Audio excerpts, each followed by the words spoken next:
आज हम पढ़ेंगे वायुदाब। यानी वायुदाब क्या होता है। हम जलवायु विज्ञान वाली यूनिट का रिवीजन कर रहे थे, तो उसमें जो आपका अगला टॉपिक दे रखा है वो दे रखा है वायुदाब यानी प्रेशर। तो वायुदाब क्या होता है। वायुदाब होता है प्रति इकाई क्षेत्रफल पर लगने वाला वायुमंडलीय गैसों का जो भार होता है उसको बोलते हैं हम वायुमंडलीय दाब। और जैसे ये धरातल है, धरातल पर गैसों की परत, फिर गैसों की परत, तब ऊपर वाली गैस से नीचे वाली गैस पर क्या है, दबाव पड़ेगा। तो इसको ही बोलेंगे हम वायुदाब, यानी वायु का जो दबाव पड़ता है उसको बोलते हैं हम वायुदाब। अब आपके जो टॉपिक दे रखा है वो दे रखा है वायुदाब पेटियां। टॉपिक का नाम है वो है वायुदाब पेटियां। तो सबसे पहले वायुदाब क्या होता है। वायुदाब होता है वायु का दबाव यानी वायुमंडलीय गैसों का भार, वायुदाब कहलाता है। इसकी खोज की थी जो विद्वान थे वो थे ग्यूरिक नामक विद्वान ने इसकी खोज की थी। और इसको हम मिलीमार, हेक्टोपास्कल या सेमी या इंच में हम मापते हैं। समुद्र तल पर जो वायुदाब है उसका जो मान है, समुद्र तल पर जो वायुदाब का जो मान है वो है 1013.25 मिलीबार, या इसको हम इंच में देखें तो 29.92। यानी इसको याद कैसे रखें, 29.92 ऐसे इसको याद रख सकते हैं। ये क्या है आपका इंच में है। और यदि सेंटीमीटर में है, क्योंकि वायुदाब को सेंटीमीटर में भी नाप सकते हैं, तो वह है 76 सेंटीमीटर। अब इस वायुदाब को प्रभावित करने वाले कारक कौन कौन से हैं, यानी वायुदाब किससे प्रभावित होता है। तो पहला है तापमान। तापमान और वायुदाब में विपरीत संबंध है, यानी जहां तापमान अधिक होगा वहां वायुदाब कम पाया जाएगा। तो जैसे विषुवत रेखीय भागों में तापमान अधिक पाया जाता है तो वहां वायुदाब कम पाया जाएगा, जबकि ध्रुवीय भागों पर तापमान न्यून पाया जाता है तो वहां वायुदाब अधिक पाया जाएगा। फिर है आर्द्रता। शुष्क वायु क्या है, भारी होती है, और आर्द्र वायु क्या है, हल्की होती है। फिर है ऊंचाई, यानी ऊंचाई के साथ जाने पर वायुदाब में कमी आती है। कितनी कमी आती है कि 100 मीटर की ऊंचाई जाने पर 10 मिलीबार वायुदाब घटता है। 200 मीटर पर यह 20 मिलीबार, 300 मीटर पर 34 मिलीबार, और 400 मीटर पर 40 मिलीबार, और 1 किलोमीटर की ऊंचाई जाने पर यह 100 मिलीबार घट जाता है। और जो आधा वायु दाब है वो 5.5 किलोमीटर तक की ऊंचाई तक पाया जाता है। अब है पृथ्वी की घूर्णन गति, यानी वायुदाब को जो प्रभावित करने वाले कारक हैं उसमें पृथ्वी की घूर्णन गति का भी बहुत बड़ा योगदान रहता है, यानी दैनिक गति। फिर है धरातलीय क्षेत्र, या क्षेत्र के अनुसार हम देखें तो दिन के समय वायुदाब घटता है 10 बजे से 4 बजे तक। क्यों, ऐसा क्यों होता है, क्योंकि तापमान इस समय क्या है, सूर्य तप आता है पृथ्वी पर, जिससे तापमान में वृद्धि होती है। तो तापमान और वायुदाब में क्या है, विपरीत संबंध है। तो वायुदाब क्या है, घटेगा, और रात के समय वायुदाब बढ़ता है। अब आपके जो टॉपिक दे रखा है वो वायुदाब पेटियां। वायुदाब पेटियां टोटल हमारी पृथ्वी पर 7 हैं। इनकी संख्या कितनी है, 7 वायुदाब पेटियों की। तो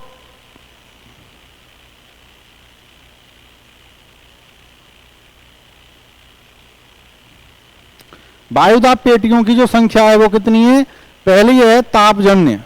यानी जो तापमान से जनित पेटियां हैं, चाहे अधिक तापमान हो या न्यून तापमान हो या कम तापमान हो, तो तापमानजन्य, और दूसरी है गतिजन्य। गतिजन्य यानी कोई गति क्रिया होगी। गति यानी पृथ्वी जो घूर्णन करती है, पृथ्वी क्या है, पश्चिम से पूर्व घूमती है, तो घूर्णन के कारण जो वायुदाब पेटियों का निर्माण होता है उसको देखेंगे। तो तापजन्य पेटियां वो हैं आपकी 3, और गतिजन्य जो पेटियां हैं वो हैं आपकी 4। अब पहली है विषुवत रेखीय न्यून वायुदाब पेटियां। विषुवत रेखीय न्यून वायुदाब पेटी यह विषुवत रेखा के आसपास पाई जाती है। फिर है यहां तापमान अधिक रहता है तो वायुदाब क्या रहेगा, न्यून, तो विषुवत रेखीय न्यून वायुदाब पेटी। फिर है ध्रुवीय उच्च वायुदाब पेटी।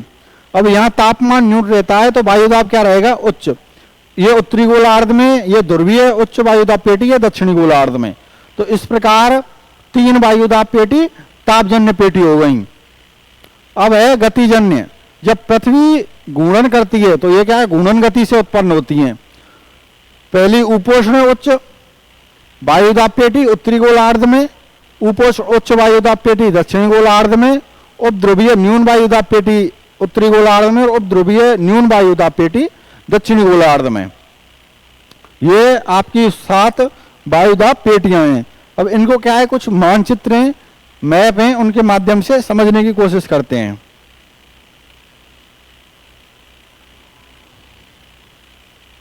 ये चित्र मैंने अपने हाथ से ही बनाया है, आप भी बना सकते हैं। वायुदाब, वायुदाब को हम बिल्कुल सामान्य भाषा में देखें तो उसको बोलते हैं यानी हवा का वजन। यानी हवा का वजन, धरातल पर हवा का वजन, प्रति इकाई क्षेत्रफल जो वजन लगता है उसको बोलते हैं वायुदाब, यानी वायु का दबाव। तो वायु का दबाव है वो निम्न भार हो सकता है और उच्च भार यानी उच्च दबाव हो सकता है। निम्न भार या उच्च भार, यानी हम धरातल की बात करते हैं। ये जो आपको चित्र है ये धरातल वाली स्थिति है, यानी धरातल पर लो प्रेशर। तो धरातल पर जब लो प्रेशर होगा तो हवाएं आएंगी, यानी हवाएं जो पवनें चलती हैं वो हाई प्रेशर से लो प्रेशर की ओर चलती हैं। तो जब धरातल पर लो प्रेशर होगा तो हवाएं ऐसे चलेंगी, यानी लो प्रेशर की ओर आएंगी, यानी हवाओं का क्या होगा, अभिसरण। हवाओं को क्या होगा, अभिसरण।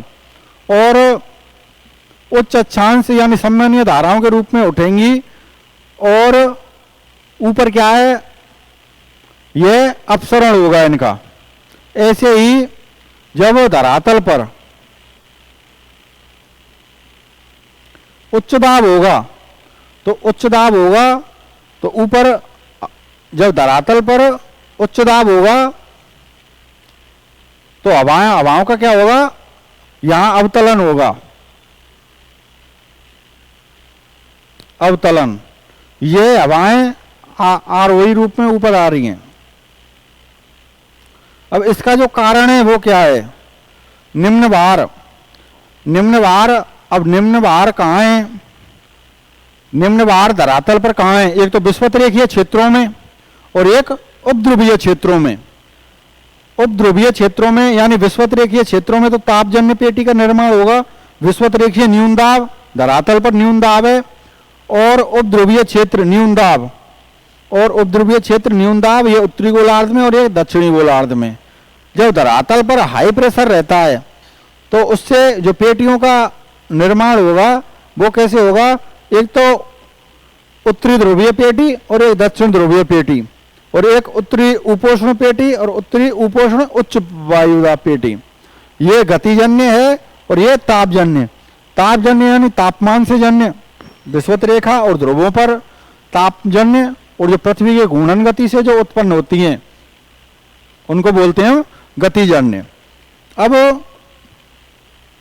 वायुदाब पेटियों का एक चित्र है, इसको देखेंगे। ये क्या है, ये भूमध्य रेखा। तो भूमध्य रेखा से 5 डिग्री नॉर्थ और 5 डिग्री साउथ में जो पेटी पाई जाती है उसको बोलेंगे हम विषुवत रेखीय न्यून वायुदाब पेटी। अब 30 डिग्री से 35 डिग्री उत्तरी अक्षांश में जो वायुदाब पेटी पाई जाती है उसको बोलेंगे उपोष्ण उच्च वायुदाब पेटी। फिर साइड से जो 65 डिग्री दोनों गोलार्धों में, यानी यहां भी और यहां भी दोनों गोलार्धों में जो पेटी पाई जाती है उपध्रुवीय न्यून वायुदाब पेटी। और उत्तरी गोलार्ध में 85 से 90 डिग्री नॉर्थ तक जो पेटी पाई जाती है वो ध्रुवीय पेटी। अब ये पेटियां और ये पेटियां, ये जो पेटियां हैं ये हैं आपकी गतिजन्य, यानी पृथ्वी की घूर्णन गति से उत्पन्न होती हैं गतिजन्य वायुदाब पेटियां। अब ये है आपका निम्न अक्षांशीय क्षेत्र।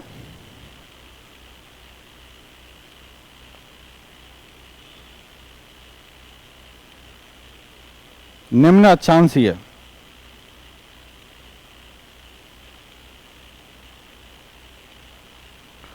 यानी इस निम्न अक्षांशीय क्षेत्र में जो हवाएं चलेंगी वो चलेंगी व्यापारिक हवाएं। उपोष्ण उच्च से विषुवत रेखीय भागों में, उपोष्ण उच्च से विषुवत रेखीय भागों में जो हवाएं चलेंगी वो है व्यापारिक हवाएं। अब पछुआ हवाएं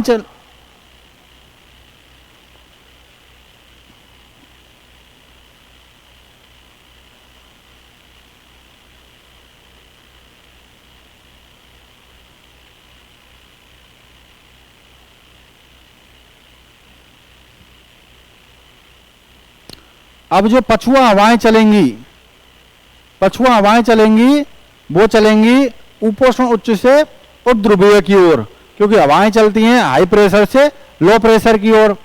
और जो ध्रुवीय पवनें हैं वो चलेंगी ध्रुवीय उच्च से उपध्रुवीय न्यून दाब की ओर।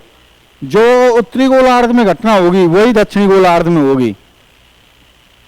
अब निम्न अक्षांशीय क्षेत्र में जो हवाएं चलेंगी वो चलेंगी व्यापारिक हवाएं। निम्न अक्षांशीय क्षेत्र में जो हवाएं चलेंगी वो चलेंगी व्यापारिक हवाएं। मध्य अक्षांशीय क्षेत्र में जो हवाएं चलेंगी वो चलेंगी आपकी पछुआ हवाएं। और उच्च अक्षांशीय क्षेत्र में जो हवाएं चलेंगी वो चलेंगी आपकी ध्रुवीय पवनें। यानी जो व्यापारिक में चलेंगी वो चलेंगी निम्न अक्षांश। निम्न अक्षांश में जो हवा चलेंगी वो चलेंगी आपकी व्यापारिक पवनें। ये चलेंगी आपकी मध्य अक्षांश में।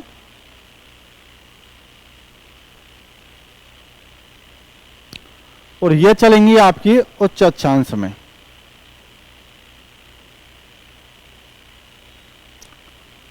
निम्न अक्षांशीय क्षेत्र में जो हवाएं चलेंगी वो चलेंगी व्यापारिक हवाएं। मध्य अक्षांशीय क्षेत्र में जो हवाएं चलेंगी वो चलेंगी पछुआ पवनें। और उष्ण उच्च अक्षांशीय क्षेत्र में जो हवाएं चलेंगी वो चलेंगी ध्रुवीय पवनें।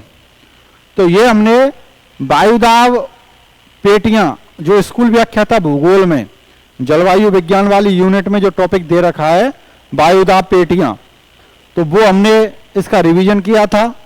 आप ऐसे ही रिवीजन करते रहें। हमारे यूट्यूब पे और भी वीडियो पड़ी हुई हैं, उनको देख सकते हैं।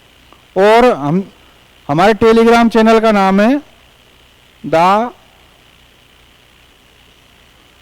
भूगोल क्लासेज।